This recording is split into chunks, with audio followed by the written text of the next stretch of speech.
Hello mga viewers, nandito pa tayo sa Cebu City. And then, actually, it's a lovely day na naman. Malapit na Mother's Day, so happy Mother's Day to sa inyo lahat. Anyway, may bisita pa tayo ngayon, isang lovely couple na naman na ating makakasama ngayon, which is si Christian at si Shekinah. Hello po. Hello po. Yeah. So sila ay tatanungin natin, maaaring makapagbigay ng magandang input sa atin. So, unahin natin tanongin si Christian. Christian, paano ba yung naging pathway nyo rito papunta sa Canada? Why you decided to come here in Canada? So, yung sa amin po, dati pa lang sa Cagayan po kami, taga Cagayan de Oro po kami sa Pilipinas po. Nag-decide po talaga kami pumunta dito sa Canada po para sa better na future din po, para sa aming dalawa mag-asawa po. At yung pathway po namin na ginawa po namin is yung student pathway po. Tapos sinapa ko po si Shekinah po as my dependent po. Yung visa niya po is open work permit po. Tapos lang po, pumunta po kami sa agency, nagtanong lang po kami, binigay po namin yung mga requirements namin at doon na po. Tapos po namin, blessing din po kasi madali lang po yung process namin, wala naman pong stress. Basta kasama po namin yung Diyos po, yung talaga po, dasal lang po talaga yung parang naging puhunan po namin. Okay, that's good, that's wonderful. So, yun, yung pwede bang malaman kung how long it will take the process nyo sa agency na sinasabi mo? Okay po. Gano'ng katagal yun? Yung sa po namin, natagalan talaga ako mismo po sa nung kinuha ko po yung TOR ko po sa school ko. Pero sa agency po namin, hanggang sa approval po, sa po, maniwala kayo sa hindi po, isang buwan lang po talaga. Wow, po sa kanya po, opo. Napagpasa po, opo. Blessing talaga yun. Talagang grabe po yung dasal namin. Hindi po namin inakala po na isang buwan po talaga yung That's good. What about naman yung yung adjustment na ginagawa nyo rito na ngayon nandito na kayo sa school mo, sa work, kasi open work permit na. Yeah. So, ano bang mga activities na ginagawa nyo ngayon dito? Sa ngayon po, doon po, sa simula po, 1 week lang po yung jet lag kasi first time ko po kasi po abroad. Yun po, jet lag po. Tapos, Monday po, start na po yung class namin at excited naman po kami. Tapos, yung pag-adjust naman po, parang hindi naman po masyadong dahil din po, nanamit namin si Kuya Jerry noon na parang na-feel din namin na marami palang Pinoy dito. Tapos, yun nga po, may nakita din po kaming church dito po na ni-welcome naman po kami na parang nasa Pinas lang din po. So yun po, big help din po itong ginagawa natin ngayon. That's good na na-enjoy nyo. Kasi yun ang importante dito para maiwasan natin ng homesick, yung mga nangyayari sa Pilipinas, para lang tayo sa Pilipinas, di ba? And anyway, Shekinah, ano naman yung ginawa mo? Paano ka naging na-involved sa bangka sa ganitong event? Yun na nga. Paano ka na-involved? Ang nangyari kasi sumali ako sa isang Facebook group. Parang yata yun, Filipinos in Niagara, if I'm not mistaken. Group. Tapos may banda na naghahanap sila ng singer. Kaya parang sinabi ko lang na I'm a singer din from the Philippines, ayun. Tapos parang hindi kasi nag-sync yung aming schedules kasi malayo sila Niagara Falls and then ayun, magta-travel pa tapos wala pa kaming sasakyan. So parang mahirap sa part ko. Ang nangyari, ni-recommend niya pala ako kay Kuya Jerry. Gulat na gulat ako kasi sabi ni Kuya Jerry, pwede ka bang bumaba? Nandito kami sa bahay niyo. Ay, nandito pala. Kaya yun, gulat na gulat ako. Tapos din pala, talent niya din si Jackie na housemate namin na nakatira sila sa baba, kami naman yun sa taas. Kaya yun, nag-meet kami ni Kuya Jerry, tapos nag-audition ako sa harap nila ni Ate Riza.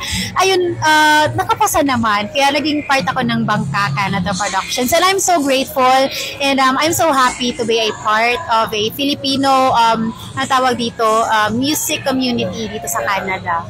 So that's good.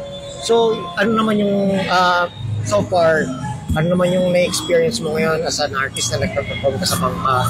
Yun po, hindi ko na-expect na ganito kabilis. Magmo 1 month pa lang kami, tapos may na ako, parang may binibuild na akong career dito sa Canada. So, thank you Lord, kasi nakamit din ako ng mga Christian na yun.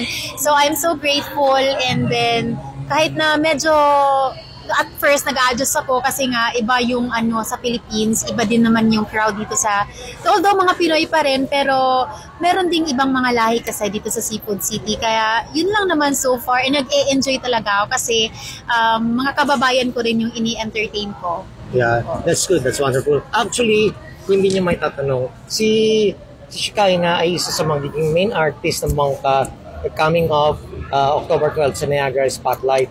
So, and then she will be playing also as a special guest product sa coming up July 21st with the Kalukalay ni Vice Ganda.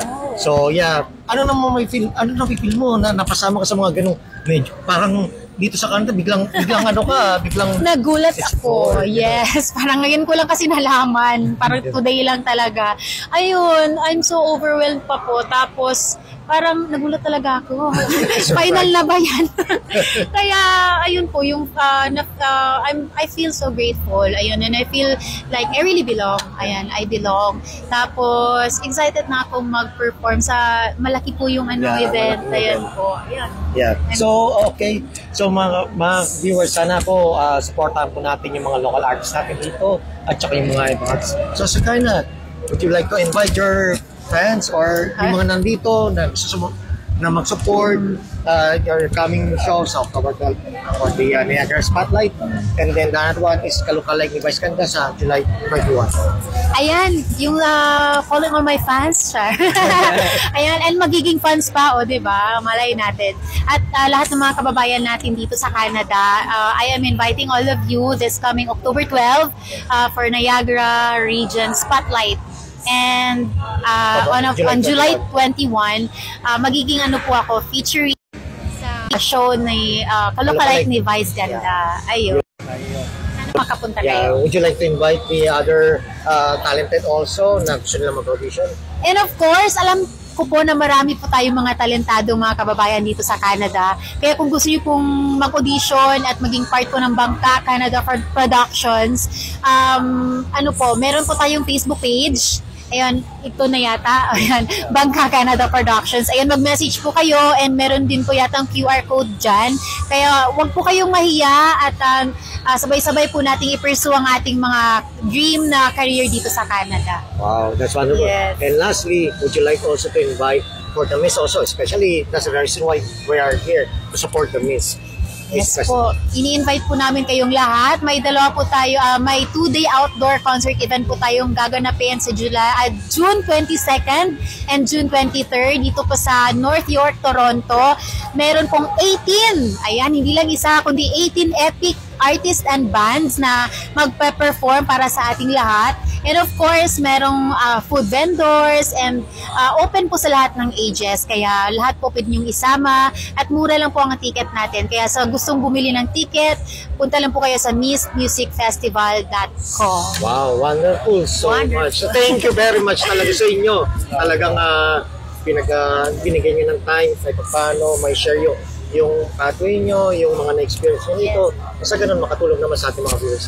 So mga viewers, maraming salamat sa inyo. Sana na-enjoy kayo sa episode na ito. Thank you po. See you.